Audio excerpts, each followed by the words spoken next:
O novo plano diretor de Porto Alegre vai definir o futuro da cidade pelos próximos anos. Mais do que um conjunto de leis urbanísticas, ele é o mapa que orienta como Porto Alegre vai crescer, se adaptar e enfrentar um desafio que já está nas ruas: as mudanças climáticas. O plano diretor é o principal instrumento de planejamento urbano da cidade.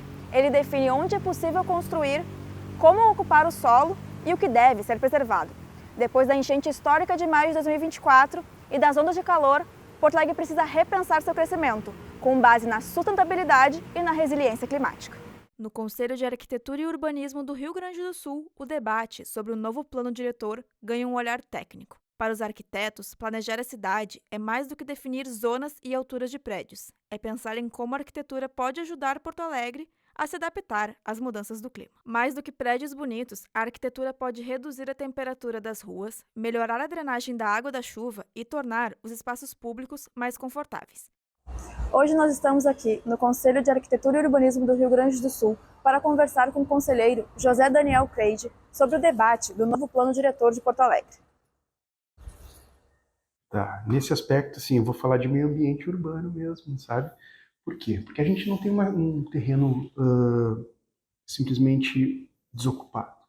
A gente tem uma cidade que já existe há muito tempo, né? A inserção de novos elementos de arquitetura muito contrastantes com aquelas arquiteturas que já existem, ou seja, edificações novas com grandes alturas ao lado de edificações baixas, não é uma relação harmoniosa. O que vai acontecer? A gente vai ter, em períodos de muito calor ou muito frio, uma diminuição da presença do sol, um aumento da umidade, uma diminuição da circulação de ar, ou seja, o ambiente urbano, de forma geral, vai ficar menos saudável para os seus cidadãos. Quer dizer, vocês imaginem a cidade de Porto Alegre, que é muito úmida, né? E que é muito quente, e que é muito fria, tendo essas situações agravadas pela relação das arquiteturas novas com as antigas. Não é simplesmente a questão de paisagem ou a questão de visual, não. É uma questão de saúde mesmo.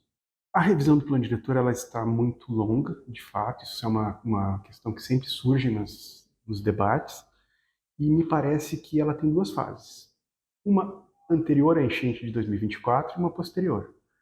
Antes da enchente de 2024, a gente debatia muito a questão da densidade urbana, a nova lógica de ocupação do solo. E isso tudo, a partir da enchente, do advento daquela tragédia, isso me parece que se tornou um tema secundário. Por quê? Porque a gente precisa abordar os reais problemas da cidade, que são, né, de forma central, sobre a questão de meio ambiente e a relação de ocupação do solo a partir desse enfoque.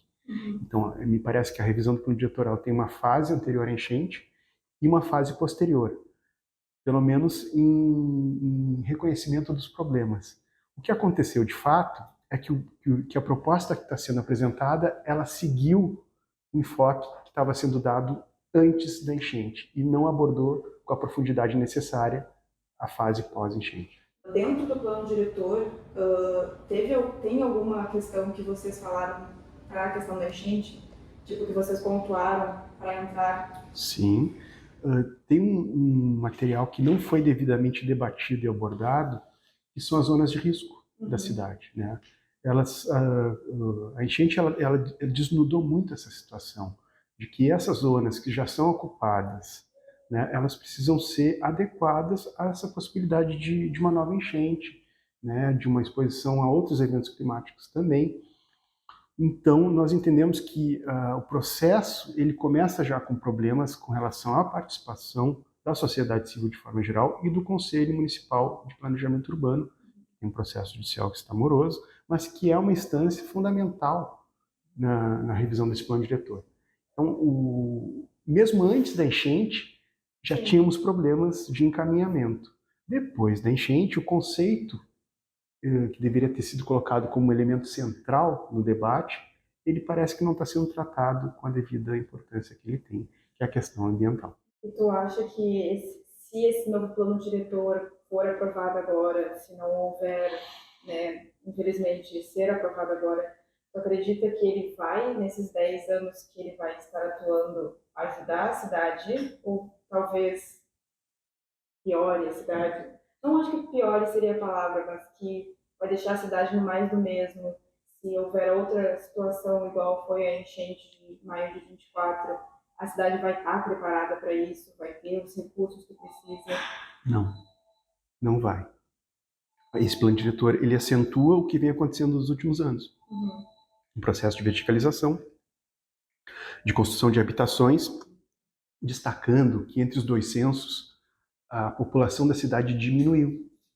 Ou seja, a gente está produzindo habitações sem ter necessariamente uma demanda presente por habitação. A gente tem muita gente que, claro, precisa morar, precisa melhorar suas moradias, mas tu entendes? O enfoque da cidade, o grande problema da cidade não é carência de habitações. É a relação com o meio ambiente. E eu acho que nesse aspecto nós estamos pecando. Você acredita que esse plano diretor não está preparado para lidar com a questão das emergências climáticas? Para mim, não está. Não está porque as emergências climáticas, que eu intitulo imposições climáticas, não é uma emergência simples, né? É uma imposição. O clima chega e se põe. Eu acho que não está sendo tratado à altura. Acho que esse tema deveria estar permeando todos os outros, né? E a gente não tem isso. A gente tem algumas ações muito pontuais e que não vão dar conta do real problema. O plano diretor que está sendo discutido agora vai muito além do que pode ou não ser construído.